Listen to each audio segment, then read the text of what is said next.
Hello mga kuys. Meron akong isang nabiling laruan. Ulit, ha? Kahit pa paano meron naman napagbentahan doon sa kidney ko eh. Meteor. Okay. Wow! Yan ang original na kokey sa Pilipinas. Tingnan nyo naman yung balat. Gawa yan sa imbornal na pinatigas. Wow! Lapit mo kaibigan. At tingnan mo naman ang buhok. Medyo talagang sinadya lang dito ilagay yan eh. Para dito lang magkaroon eh. Tapos sa likod okay na eh. Kasi si Kokey, dati talagang kalbo yan. Nagkabuhok at yan ang naging resulta. At ang ngipin, usbu-usbong, usli-usli.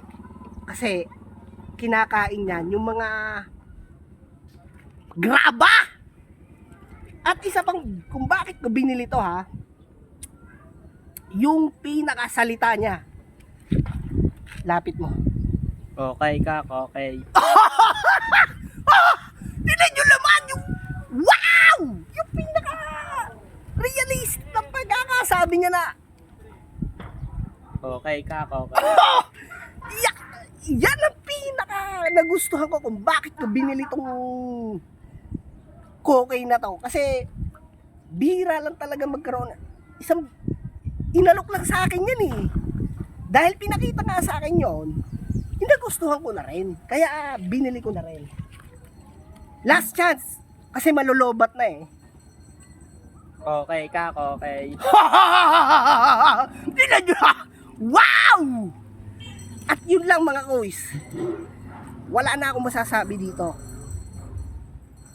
Maraming salamat. Please follow and share nga pala, Kuys TV.